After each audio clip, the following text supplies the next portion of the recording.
Good afternoon. Welcome to News Analysis with Monica. Thank you for joining us. Today's program will cover the puzzling trends of COVID-19, new guidelines for India visa holders, India's plan to evacuate citizens stranded overseas, financial updates, and much more.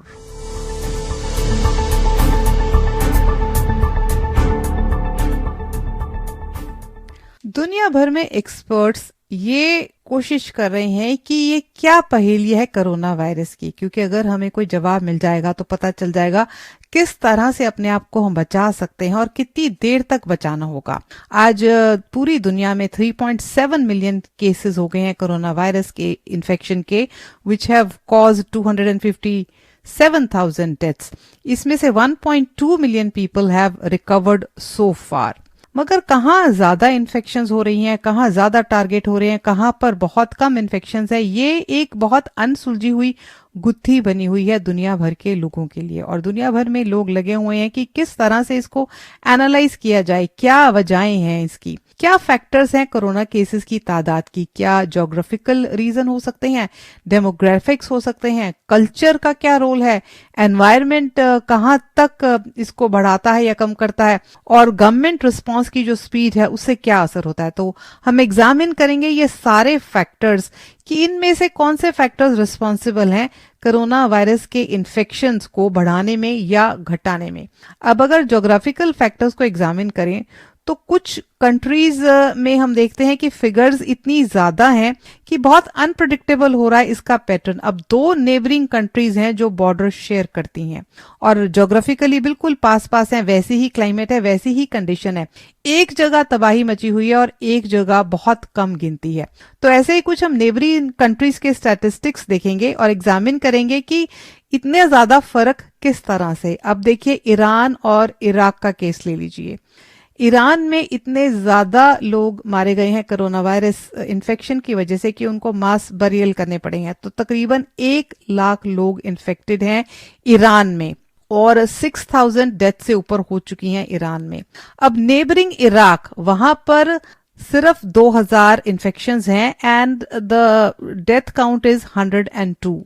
बहुत हैरानी की बात है कि एक country, neighbouring country में 1 लाख के तकरीबन इन्फेक्शन है, दूसरी में तकरीबन 2,000 हैं। एक तरफ 6,000 मौतें हो चुकी हैं और दूसरी कंट्री में 100 के करीब मौतें हो चुकी हैं।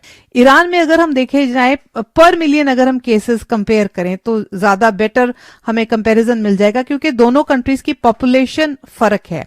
तो ये बिल्कुल अगर हम जस्टिस करेंगे तो पर मिलियन केसेस को कंपेयर कर सकते हैं। अब ईरान में अगर हम देखें, केसेस पर मिलियन है 1,190, विच हैव कॉज्ड पर मिलियन डेथ 75। ये ईरान के स्टैटिस्टिक्स हैं। इराक की तरफ अगर हम नजर घुमाएं तो वहां पर cases per million 60, deaths per million 3।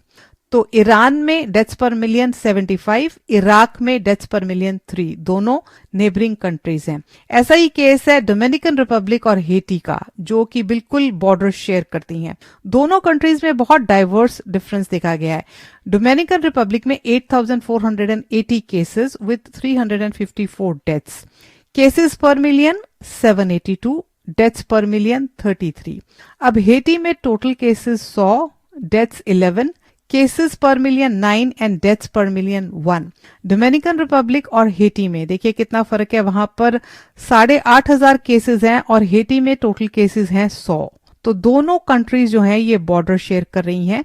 Dominican Republic में डेथ्स पर मिलियन 33 और हेटी में डेथ पर मिलियन 1। तो ये सारी चीजें जो हैं साइंटिस्ट को बहुत अचंभित कर रही हैं, क्योंकि वो चाहते हैं कि पता लगाएं ऐसा क्यों हो रहा है, क्या रीजंस हैं। The coronavirus has touched almost every country on earth, but its impact has been unpredictable. Global metropolises like New York, Paris, London have been devastated, while teeming cities like Bangkok, Baghdad, New Delhi and Lagos have been so far largely spared. अब India और पाकिस्तान का अगर हम देखें आंकड़ा तो किस तरह से दोनों कंट्रीज में कोरोना वायरस पेंडेमिक का असर है। इंडिया में है 49,000 cases which have caused 1,693 deaths और वहां पर केसेस पर मिलियन है 36, डेथ पर मिलियन 1। पाकिस्तान नेबरिंग कंट्री, वहां पर 22,000 केसेस हैं, 514 डेथ्स हैं, cases per million 100, deaths per million 2। तो इंडिया और पाकिस्तान का साइज काफी फर्क है, मगर आप केसेस पर मिलियन अगर देखें तो इंडिया में केसेस पर मिलियन 36 हैं, पाकिस्तान में केसेस पर मिलियन 100। तो कितना ज्यादा फर्क है नेबरिंग कंट्रीज में। इंडिया में डेथ पर मिलियन 1 एंड पाकिस्तान में डेथ पर मिलियन 2, तो ये भी डबल हो गया आंकड़ा। यूएस और कनाडा का अगर हम कंपैरिजन करें तो यूएस में केसेस जो हैं 1.2 मिलियन केसेस अभी तक हो चुकी हैं, 71,000 unfortunately have died due to this. Cases per million America में 3,701, डेथ्स पर मिलियन 215 और नेबरिंग कनाडा में 61,000 केसेस हो चुके हैं which have caused 4,000 deaths. Cases per million Canada में 1,642, डेथ्स पर मिलियन 107। तो यूएस और कनाडा का भी तकरीबन इंडिया पाकिस्तान वाला हिसाब है कि डबल केसेस हैं यूएस में कनाडा से। आप कोई भी देख लीजिए, पर मिलियन यूएस में है 3,700 और कनाडा में पर मिलियन है 1,600। डेथ्स पर मिलियन यूएस में है 215, डेथ्स पर मिलियन कनाडा में 107। तो ऐसा क्यों कि नेबरिंग कंट्रीज में आंकड़े डबल हो रहे हैं बिल्कुल, जबकि ज्योग्राफिकल बाउंड्रीज वो शेयर करते हैं, तकरीबन एक जैसी ही क्लाइमेट है।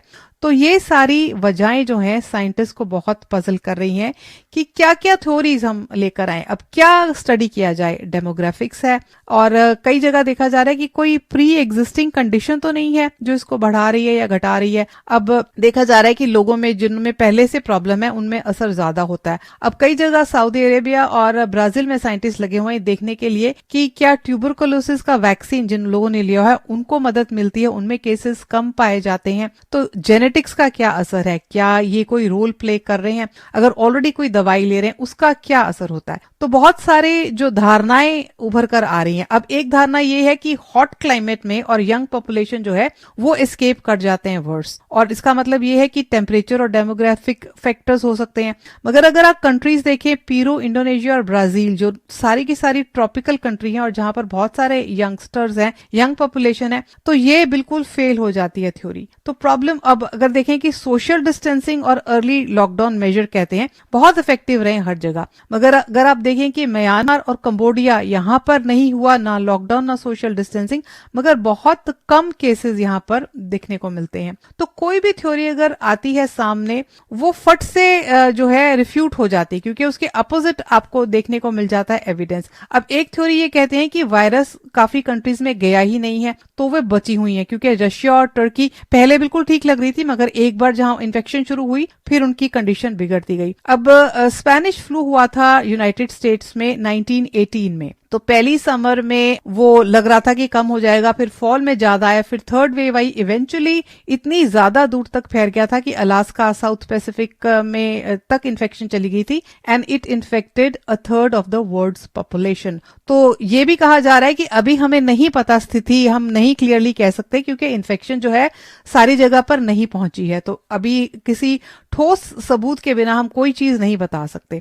और कई जगह कहा जा रहा है कि किस तरह के आंकड़े, मतलब आप वहां पर रिकॉर्ड रखने का कोई सिस्टम नहीं है, हेल्थ रिकॉर्ड्स नहीं है, ठीक से हेल्थ सिस्टम नहीं है, मास बरियल हो रहे हैं, हॉस्पिटल से लोग भेजे जा रहे हैं। तो ऐसे में अगर आप काउंटिंग ठीक कर पा रहे हैं या नहीं कर पा रहे, इतनी तो स्थिति बिग पिक्चर आपको इमर्ज होकर आ रही है कि कहां पर कितनी ज्यादा इन्फेक्शंस है, क्योंकि कई कंट्रीज में ऐसे पाया गया है कि गवर्नमेंट जो है वो अंडर रिपोर्ट कर रही है काउंट को। तो इसलिए ये भी कहा जा रहा है कि हमारे पास एग्जैक्ट स्टैटिस्टिक्स नहीं है, क्योंकि कोई गवर्नमेंट जो है वो पूरे पब्लिश कर रही है, कोई गवर्नमेंट जो है वो ठीक तरह से नहीं बता रही है, जान के या अनजाने में, या उनके पास काउंट करने के तरीके नहीं है। तो ये भी एक प्रॉब्लम हो जाती है कि आप कंपैरिजन जो है वो सही नहीं कर सकते कि कहाँ के आंकड़े किस तरह से हैं। कोई भी आप ले लीजिए आर्ग्यूमेंट, उसके काउंटर आर्ग्यूमेंट जो है उसका एविडेंस पहले खड़ा है। अगर आप कहते हैं कि एजिंग पॉपुलेशन सबसे ज्यादा वल्नरेबल है, जैसे कहते हैं कि जो लोग बुजुर्ग हैं उनको ज्यादा प्रॉब्लम होती है कोविड-19 इन्फेक्शन की, उनकी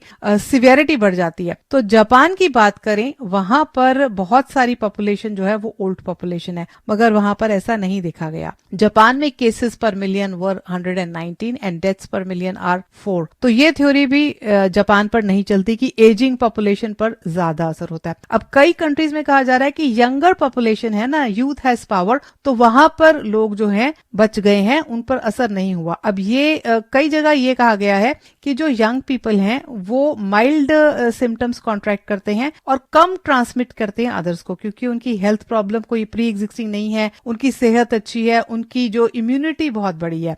अफ्रीका में देखें तो अफ्रीका में बहुत सारे यंग लोग हैं, वहां 49,000 केसेस अभी तक रिपोर्ट किए गए हैं और 1.3 बिलियन पॉपुलेशन है पूरे कॉन्टिनेंट की। वहां पर यंगेस्ट कॉन्टिनेंट कहा जाता है अफ्रीका को, क्योंकि 60% उसकी पॉपुलेशन जो है वो अंडर 25 ईयर्स की है। और ऐसा ही देखा गया थाईलैंड में और इराक में नजाफ में। वहां पता चला, अथॉरिटीज ने कुछ स्टडी करी कि 20 to 29 ईयर एज ग्रुप के जो लोग हैं उसमें जो है हाईएस्ट रेट ऑफ इन्फेक्शन था, मगर सिम्टम्स बहुत कम दिखे। तो ये बहुत सारी धारणाएं हो जाती हैं कि एज फैक्टर है, ज्योग्राफी फैक्टर है, आपकी गवर्नमेंट का रिस्पॉन्स है, हीट है, लाइट है। मगर जहां भी थ्योरी आप कह रहे हैं ये अपनाने की कोशिश करते हैं, इसके काउंटर आर्ग्यूमेंट्स मिल रहे हैं कि कोई भी अभी सही नहीं हम बता सकते कि कोविड-19 की इन्फेक्शंस कहां बढ़ रही हैं, कहां कम हो रही हैं, या तो फिर ये शेयर लक का ही कमाल है।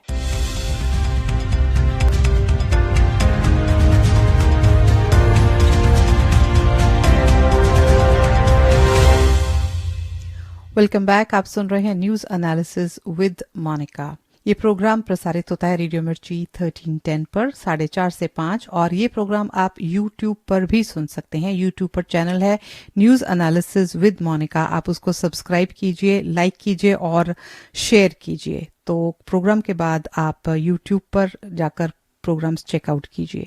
तो चलते हैं हमारी अगली खबर की ओर। गवर्नमेंट ऑफ इंडिया ने ये कहा है कि वो सस्पेंड कर रहे हैं सारे existing visas barring a few exceptions जो फॉरेन नेशनल्स को दिए गए हैं, जब तक इंटरनेशनल एयर ट्रैवल इंडिया से टू एंड फ्रॉम बंद रहेगा कोरोना वायरस पेंडेमिक की वजह से। और ये 30 days beyond the opening of international travel रहेगा बैन। और जो फॉरेनर्स स्ट्रैंडेड है इंडिया में ड्यू टू लॉकडाउन, उनके वीजा होम मिनिस्ट्री ने एक्सटेंड कर दिए हैं। अब ये जिन लोगों के पास OCI कार्ड्स हैं उन लोगों पर भी ये लागू होता है बैन, तो वो लोग भी नहीं कर सकते हैं इंटरनेशनल ट्रैवल। और जो लोग OCI होल्डर्स इंडिया में ऑलरेडी रह रहे हैं वो रह सकते हैं कंट्री में for any length of time according to the union home ministry. India में एक और कोशिश की जा रही है कि जो लोग बाहर हैं, इंडियन नेशनल्स इंडिया से बाहर स्ट्रैंडेड है, उनको वापस लाने की जो है प्लान बनाई जा रही है। और ये शुरुआत होगी, काफी सारे जो है साधन इसमें अपनाए जाएंगे। 7 मई से लेके 13 मई तक 64 इंटरनेशनल फ्लाइट्स ऑपरेट करेगा एयर इंडिया। जो स्ट्रैंडेड लोग हैं काफी सारी कंट्रीज में, उनको वहां से वापस बुलाने के लिए। तो 13 कंट्रीज में ये जाएंगी फ्लाइट, 64 फ्लाइट्स। 3 नेवी शिप्स को भी इस पर्पस के लिए यूज किया जा रहा है ताकि जो लोग बाहर हैं उनको वापस लाया जाए। तकरीबन 15,000 इंडियन नेशनल जो है 13 फॉरेन कंट्रीज में, उनको वीक 1 ऑफ ऑपरेशन में वापस लाया जाएगा। तो मई 7 वाले हफ्ते से 14,800 पैसेंजर्स इवैक्यूएट होंगे 13 कंट्री से। जो फ्लाइट्स हैं वो जाएंगी Philippines, Singapore, Bangladesh, UAE, UK, Saudi Arabia, Qatar, Singapore, Philippines, USA, Oman, Bahrain, Kuwait. तो जो इंडियन एम्बेसी और उसके काउंसलेट कंट्रीज हैं उन्होंने लिस्ट बनानी शुरू कर दी है जिन इंडियंस को वापस लेकर आना है। और ऑनलाइन रजिस्ट्रेशन फॉर्म लोग भर रहे हैं, और जो लोग आना चाहते हैं उनको फॉर्म भरने पड़ रहे हैं। और प्रेफरेंस जो है वो उन लोगों को दी जाएगी जिनकी कोई इमरजेंसी है, जैसे कोई एल्डरली लोग है, किसी को फैमिली मेडिकल इमरजेंसी है, जिनके फैमिली में कोई बीमार है या कोई और तरह की इमरजेंसी हुई है, उन लोगों को प्रेफरेंस दी जाएगी। वापस आने के लिए लोगों को ट्रैवल करना है तो उनको अपनी जो कॉस्ट है एयर फेयर की वो देनी पड़ेगी, और फिर क्वारंटाइन करना जाएगा उनको 14 दिन के लिए। They will be under quarantine, और उसकी पेमेंट भी उनको खुद करनी पड़ेगी। अब US और UK से जो लोग वापस इंडिया जाएंगे उनकी कॉस्ट होगी एयर टिकट की 1 लाख रुपीज, UK से 50,000, USA से 1 लाख जो ये फ्लाइट जाएंगी स्टार्टिंग फ्रॉम May 7। और सिंगापुर से अगर दिल्ली मुंबई जा रहे हैं तो उसकी 20,000 रुपी कॉस्ट है। सिंगापुर से बेंगलुरु की 18,000 कॉस्ट है, और ढाका दिल्ली फ्लाइट्स की कॉस्ट होगी 12,000 रुपीज। अब ये कहा जा रहा है कि ये जो कॉस्ट कम रखी गई है क्योंकि सिर्फ ऑपरेटिंग कॉस्ट निकाली जाएगी, क्योंकि जो फ्लाइट्स हैं वो पार्शियली एम्प्टी होकर आएंगी, क्योंकि बाहर से जिन लोगों को लेकर आया जा रहा है तो जाते हुए खाली होंगी। मगर जो लोग जाना चाहते हैं, जैसे जो बाहर काम करते हैं, इंडिया से बाहर और कंट्रीज में काम करते हैं, या ग्रीन कार्ड होल्डर्स हैं, वो पेमेंट कर उन फ्लाइट्स पर जा सकते हैं।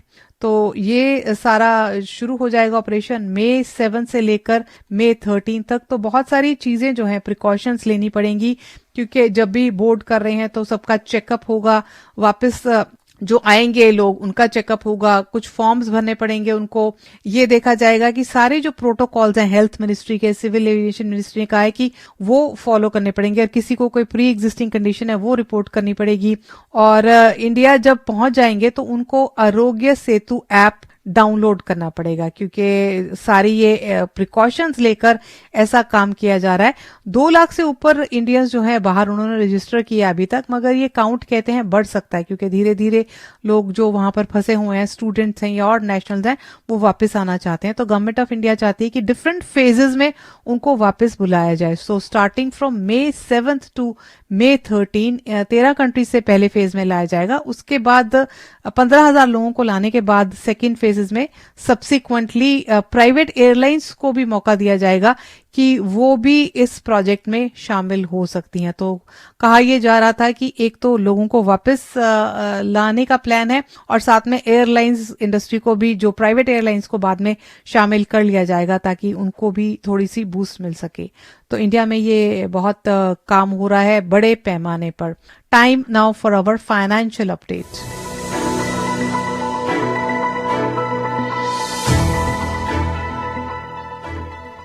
Stocks rose after a choppy session a day earlier as investors watched business restrictions begin to ease in the US and Europe and progress toward an early vaccine to prevent the further spread of COVID-19 pandemic. Stocks also saw a modest boost from the rebound in oil prices, which advanced 20% today. For the US benchmark West Texas Intermediate crude for June delivery, as debt-laden producers began to cut output amid a supply glut and demand starts to percolate again. तो crude oil prices जो हैं वो काफी down चली गई थी, क्योंकि demand बहुत कम हो गई थी और ओवर प्रोडक्शन हो रही थी कई जगह पर। वो एक अब है कि रिबाउंड कर रही हैं ऑयल प्राइसेस, थोड़ी डिमांड भी बढ़ रही है और सप्लाई भी थोड़ी कट की जा रही है। So this is another development. आज वॉल्ट डिज्नी ने अनाउंस की अपना अर्निंग की, उनकी अर्निंग जो है they have fallen more than 90% as the pandemic wiped out $1 billion in theme park sales. क्योंकि देखिए अब सब कुछ बंद है तो entertainment industry will be very much affected, और डिज्नी के थीम पार्क पर इसका असर पड़ा है। यूएस ट्रेजरी ने प्लान किया है that they want to borrow a record $3 trillion in the second quarter for coronavirus relief, already the largest ever borrowing for any full fiscal year. So this is a major development. And airline industry में देखा जाए तो Warren Buffett ने announce किया था कि Berkshire Hathaway जो है वो अपने शेयर्स बेच रहे हैं एयरलाइन, 4 मेजर एयरलाइंस के। तो उसमें गिरावट देखी गई थी स्टॉक्स में, मगर आज जो है सारी मेजर एयरलाइंस जैसे डेल्टा, यूनाइटेड, अमेरिकन एयरलाइंस, इनके स्टॉक्स राइज किए हैं after that announcement. And US trade deficit in goods and services widened to $44.4 billion in March, the Commerce Department said today. This was greater than the deficits of $44.2 billion expected, according to the Bloomberg data, and the February $39.8 billion deficit. अब check कर लेते हैं stock market indexes की performance at the close of the market. S&P 500 was up 25 points and closed at 2,868. Dow Jones Industrial Average was up 133 points and closed at 23,883. Nasdaq Composite Index rose 98 points to close at 8,809. The price of gold per ounce today $1,716. आज जो सबसे ज्यादा active stocks रहे वो हैं Norwegian cruise line holding NCLH, general electric company GE, Ford motor company का symbol F, carnival corporation CCL, American airlines group AAL। तो सबसे ज्यादा एक्टिव स्टॉक्स आज रहे NCLH, GE, F, CCL, AAL। तो ये सबसे ज्यादा एक्टिव स्टॉक्स रहे। आज $1 is equivalent to 75 Indian rupees and 93 पैसा। आप सुन रहे हैं program news analysis with Monica on radio Mirchi 1310 AM। हमारे कार्यक्रम आप रेडियो के अलावा सुन सकते हैं हमारी वेबसाइट के जरिए www.radiomirchi1310.com। यहाँ से आप लिसन लाइव का बटन दबाकर हमारे कार्यक्रम सुन सकते हैं और यहीं से आप डाउनलोड कर सकते हैं स्मार्टफोन के ऐप। एक फोन नंबर है जिसके जरिए आप लाइव हमारे कार्यक्रम सुन सकते हैं 6054729355। To advertise or if you have any marketing questions, call SP Singh at 408-543-9200. With that, it's a wrap for today. Please tune in to Drive Time with Monica Monday to Friday from 7 to 9 a.m. I will be back with news analysis tomorrow at 4:30 p.m. Take care, stay safe, goodbye.